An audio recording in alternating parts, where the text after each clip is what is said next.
Então vamos pedir a Jesus, nesse momento, pedir a ajuda dos bons espíritos, para que possa nos auxiliar na leitura de hoje, no entendimento, a palestra, que possa trazer consolo para os nossos corações, entendimento para aqueles que vieram assistir, que são desencarnados, muitas vezes são trazidos, porque necessitam da lição. Nós também possamos aprender um pouco mais sobre a lição de hoje, sobre a lição que Jesus nos trouxe, através de Kardec, através dos bons espíritos. Que a paz de Jesus esteja conosco na tarde de hoje, agora e sempre. Bom, a lição de hoje, é o capítulo Não se pode servir a Deus e a Mamon, a desigualdade das riquezas. O capítulo inteiro fala dos desprendimentos dos bens terrenos, da riqueza, na terra, de tudo. Então, a desigualdade da riqueza, eu vou começar com uma pergunta, A lição começa: por que não são igualmente ricos todos os homens? Então, por que não são igualmente ricos todos os homens? Porque não são igualmente inteligentes, nem próprios, nem laboriosos também para conseguir, nem todos são iguais. No Livro dos Espíritos, Kardec pergunta aos espíritos se todos os homens são iguais perante Deus, e ele responde que sim. Perante Deus, todos os homens são iguais.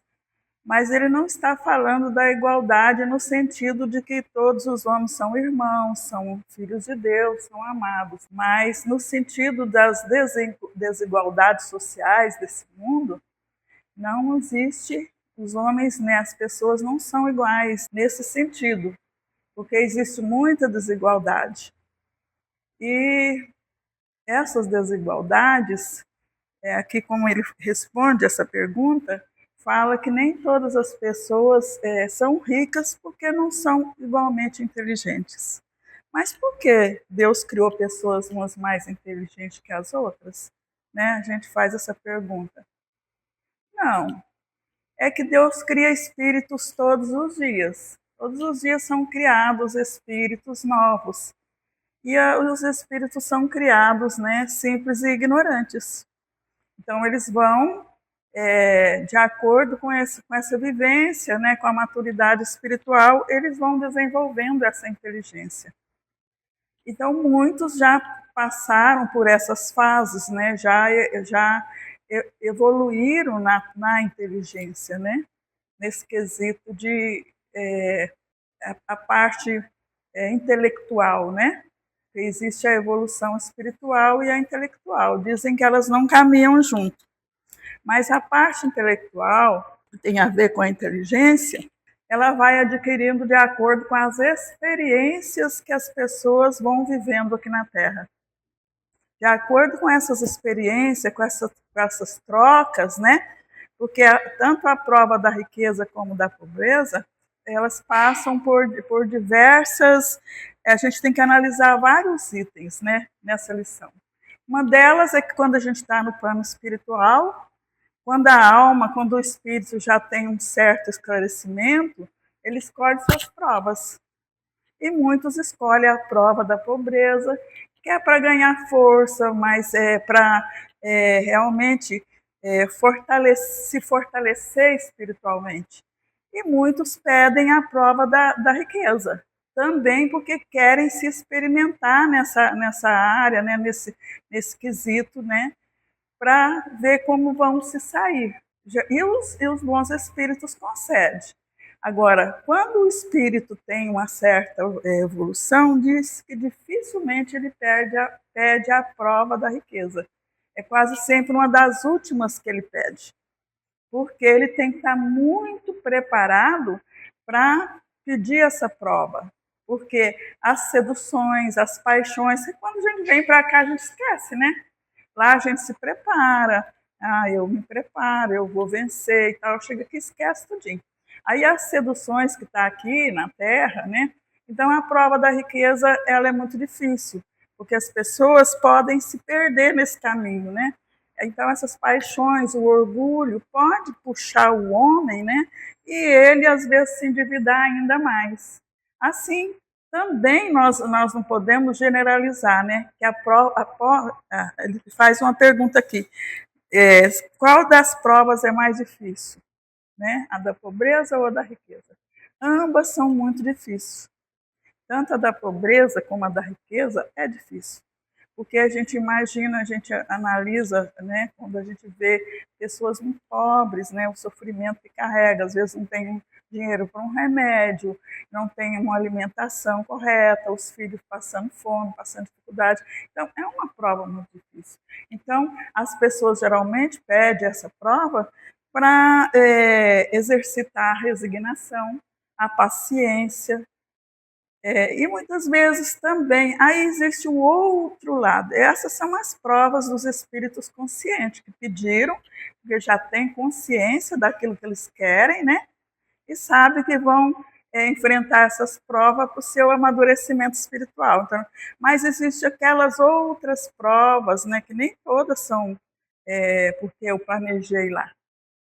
Porque eu posso vir para trabalhar para o meu progresso, porque a gente vê, se a gente for analisar, a gente vê pessoas ricas, de repente perderem tudo, e pessoas pobres, de repente ficarem ricas. Então, o que significa? O que existe? Uma delas não estava preparado, lógico, para gerenciar aqueles bens. Às vezes trabalhou mal, não estava preparado, a inteligência não foi bastante para trabalhar com aqueles bens, não tornou eles, não usou para ajudar as pessoas, não teve nenhum progresso, não fez nada de bom, então ele pode acabar perdendo tudo aquilo que tinha. E aquele outro que veio sem nada, que vem com uma vida muito difícil, às vezes nasce uma família muito pobre, não tem recurso, mas com o próprio esforço ele estuda, ele aprende, né? Ele exercita aquilo que já está dentro dele, porque a vivência do passado, ele pode vir pobre, mas ele é um espírito que tem uma capacidade, porque ele já exercitou isso em várias vidas, esse conhecimento. Então chega aqui com o próprio esforço dele, com a inteligência dele, né? Por isso que fala, nem todos os homens são iguais na inteligência, nesse sentido. Porque alguns ainda estão foram criados, né? Não tem o tempo de maturidade que eles para desenvolver essa inteligência, e outros já trazem essa bagagem. Então ele se desenvolve aqui, ele vem com aquela prova da pobreza, mas ele se desenvolve e acaba se tornando uma pessoa bem-sucedida. Então nada a gente pode generalizar, né? Nada a gente pode dizer que é fatalidade, fatalismo. Aí eu vim para ser pobre, eu vou ser pobre.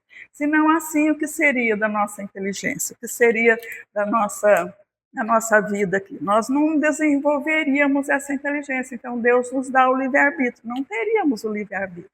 Precisaríamos pensar, porque eu vim para ser pobre, vou ser pobre, não vou ter comida, não vou ter nada. Não é nada disso. Nós viemos para lutar, para melhorar, e Deus nos dá essa oportunidade.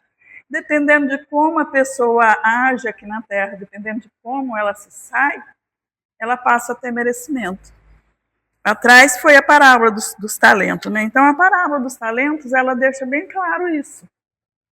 Aquele que recebeu 5 talentos, multiplicou esses 5 talentos. Aquele que recebeu 3 também multiplicou os outros 3. O que recebeu 1, enterrou.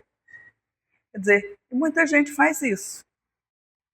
Enterra os talentos, né? E muita gente, pelo merecimento, ele multiplica aqueles bens que recebeu. E aquele que enterra são aquelas pessoas que preferem muitas vezes acusar o sistema. Então eles acusam o sistema, eles acusam o político, eles acusam o governo, eles acusam Deus, né? Então eles vêm muitas vezes para se prepara lá, ó, você vai ter uma luta difícil. Você vai chegar lá, vai trabalhar, vai lutar, mas você vai vencer. Você chega aqui, esquece, né? Às vezes a pessoa traz dentro dela aquela consciência do que ele tem que fazer, mas muitos preferem se acomodar. Então ele começa a acusar, acusa o governo, acaba muitas vezes até fazendo coisa errada, desenvolve nele a inveja dos outros que têm, porque fulano é rico, porque fulano é isso, porque fulano é aquilo, essas pessoas, Deus dá a uns, eu ouvia muito isso dentro da minha casa. Deus dá assim, quando a gente era, né, eu tenho dois irmãos, já disse para vocês, né, um que sempre deu, sempre tudo para ele dar certo. E o outro, que é uma luta difícil, agora ele está melhor. Mas que ele sempre só reclamou. Só acusa, só fala que tudo é culpa do governo, tudo é isso. Então ele está sempre reclamando. Então parece que tudo foge da mão dele. As coisas não dão certo, né? Então e parece que é a coisa tão interessante que a mulher é igual. Parece que juntaram ali os dois com afinidade e ela é igualzinha, difícil de conviver. E também é a mesma coisa, ela chega na casa, faz parte da aula, né? Ela chega na casa de alguém que tem muito, que a casa é muito chique, ou tem um carro, e ela já começa a falar, olha, você vê? Olha, fulano tem isso, olha a casa dele, olha aqui o carro dele. E a gente anda nesse carro velho, ela fala desse jeito. Então, é a prova viva das pessoas que quando enterra o talento, a gente tem que analisar também que não é que enterra o dinheiro, né? Enterra os dons, que é aquele dom que Deus nos deu para a gente progredir. Então, se existe a lei do trabalho, né? Está lá no Livro dos Espíritos, a lei do trabalho, ela vem para nos auxiliar no nosso crescimento, tanto a prova da riqueza como a prova da pobreza, é muito importante para o nosso crescimento espiritual. Porque existem leis aqui na Terra que regulam as coisas materiais, mas as leis que regulam a parte espiritual é as leis de Deus, né? Então, é necessário a lei do trabalho para que as pessoas possam desenvolver essa inteligência, né? Então, muitas vezes, nós lembramos também da parábola do trabalho, acho que é a parábola do trabalhador, trabalhador da última hora. Né? E que lá também aquele que está na primeira hora, né, vai receber o mesmo. Aí tem o trabalhador da primeira hora, da segunda hora, da terceira hora e da última hora. E o da última hora recebe o mesmo tanto que o da primeira hora. Por que isso? Aí está bem explicado que são as leis da reencarnação. Está bem explicado que o da primeira hora, quer dizer, no final o salário nosso é o mesmo, que é a evolução. Qual que é o nosso salário? A evolução espiritual. Então, o da primeira hora como o da última hora vai receber o mesmo salário. Por quê? Porque aquele espírito mais velho, né? Ele chegou primeiro. O último também demorou, mas chegou. Então, o salário é o mesmo. O que recebe a segunda hora também. Todos esses espíritos tiveram seu tempo de evolução. Então, cada um de nós vai chegar diferente, em diferentes horas, mas vamos chegar lá e vamos receber o mesmo salário. Segundo a parábola dos talentos, eu ouvindo uma palestra que eu não tinha nunca visto dessa forma, essa explicação do Haroldo Dutra sobre a parábola dos talentos. Então, ele faz uma pergunta assim: o que acontece quando, né, o senhor vem pedir conta, né, para aqueles três? O que fizeram dos talentos que eles receberam? Onde estavam essas três pessoas quando Deus chegou para perguntar? Aí a gente fica pensando, onde será que eles estavam? Ele fala, eles estavam mortos. Os três estavam mortos. Tinham acabado de sair da vida. Porque se eles estavam ali junto com Deus, o Senhor é Deus, então a vida deles tinha terminado. Então, os talentos, tudo aquilo que eles recebem, né, para o progresso deles, que foi ali era material, né?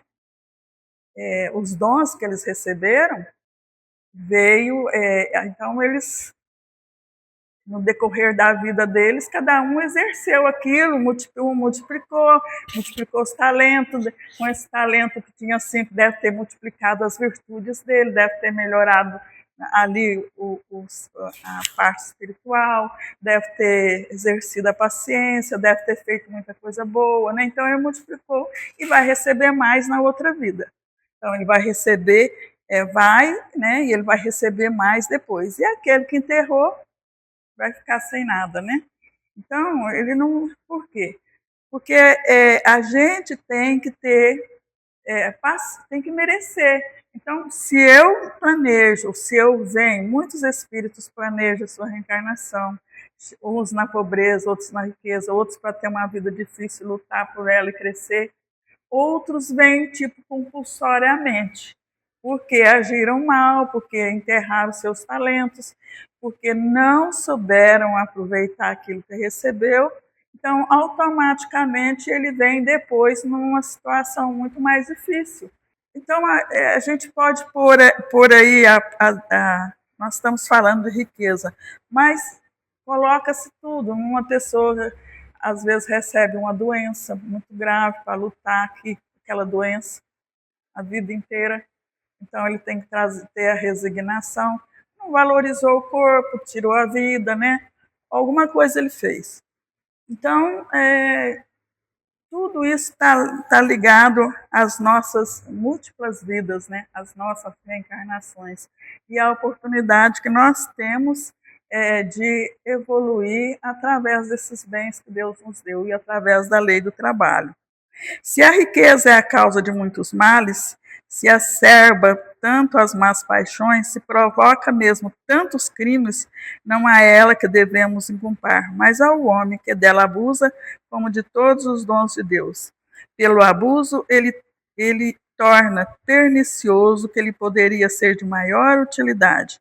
É a consequência do estado de inferioridade do mundo terrestre. Se a riqueza somente males houvesse de produzir, Deus não a teria posto na terra. Compete ao homem fazê-la produzir para o bem. Então, esses males que a riqueza muitas vezes traz, se ela traz males, não é culpa de Deus. É culpa do próprio homem que enveredou pelas paixões da vida, né? Que as seduções, ele acaba se tornando uma pessoa rico, bebe uísque, né? Bebe tanto uísque que fica alcoólatra, né? Porque não vai tomar pinga, né? Se é rico. Então, acaba se tornando, às vezes, alcoólatra, às vezes jogo, né? Então, ele acaba, muitas vezes, se destruindo a si mesmo através das más paixões. Então, tem uma história, que a Rose falou que eu ia contar uma história, eu me lembrei dessa. Já contei ela aqui, mas vou contar de novo. Que é essa história, ela está no livro Céu e Inferno. É a história do mendigo Max. Né? Vocês lembram, né? Então, vou só resumir, para a gente continuar. Então, ele era numa encarnação passada.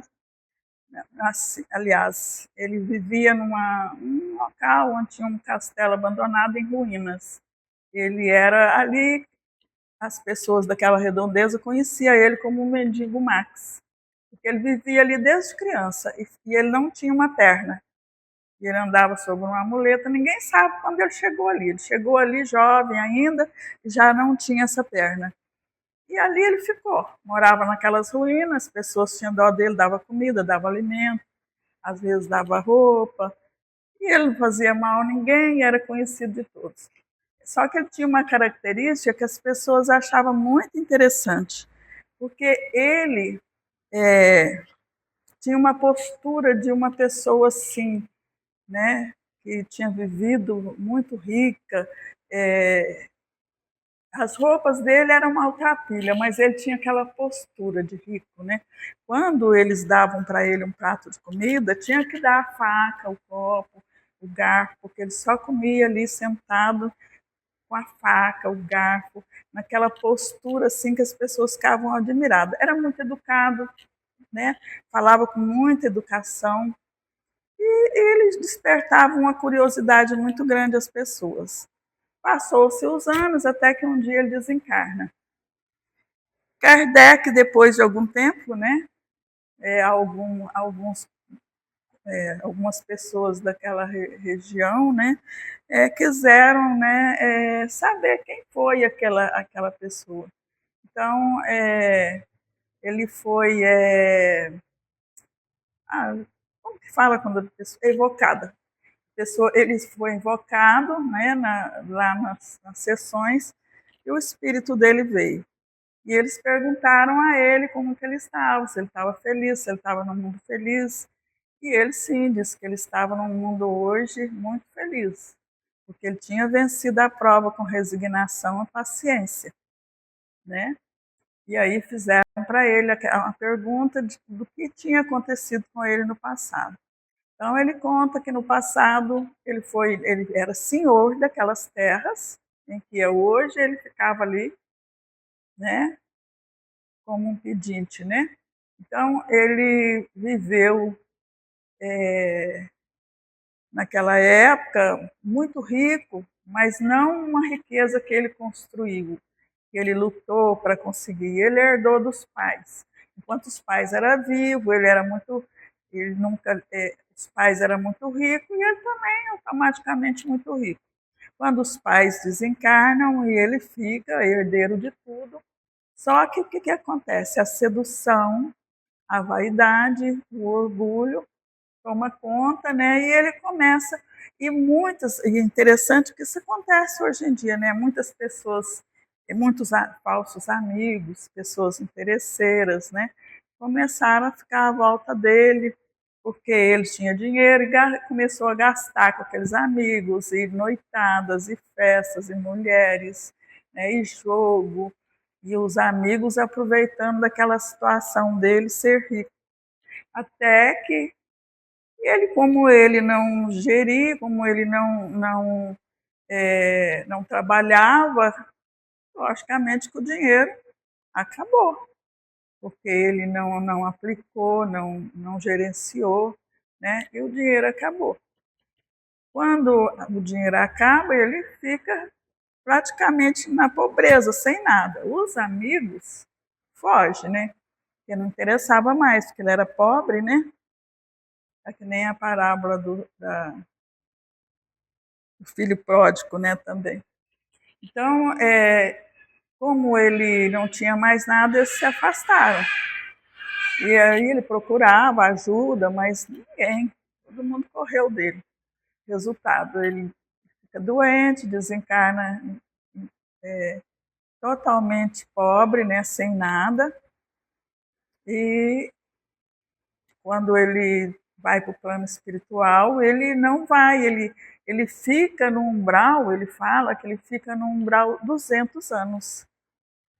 200 anos no umbral, por causa de tudo aquilo que do mau uso da riqueza, né? Ele fica sabendo depois que a riqueza seria para ele trazer conforto às pessoas. Os pais eram assim, que ele continuasse na obra do bem, fazendo bem. A riqueza muitas vezes é para o desenvolvimento da ciência, né? De tudo. É para gerar frutos bons para aquelas pessoas que não têm. Mas ele não fez nada disso. Então ele ficou lá 200 anos, até que um dia. E ele não lembrava de Deus, ficava lá até que um dia cansou daquele sofrimento, pediu ajuda para Deus e ele foi acolhido, ajudado. Se preparou bem por 50 anos no plano espiritual. Olha quanto tempo demorou, né? Ele se preparou bastante para voltar agora naquela condição, ter aquela prova da pobreza, né? E a saúde dele. Perguntaram como que ele perdeu a perna. Quando ele tinha 15 anos, ele morava numa fazenda e um cavalo, né? Parece que uma queda do cavalo fez com que ele perdesse a perna. E aí ele não podia trabalhar, ficou ali daquele jeito. E agora ele agradecia a Deus pela aquela prova da pobreza, né? Porque através daquela reencarnação ele pôde se redimir, pôde entender o que é trabalhar essa resignação, essa paciência, né? Que muitas vezes a gente tem que exercitar. Então, no final do capítulo fala: se a gente é pobre, não devemos invejar os ricos, né? Devemos essa luta, né?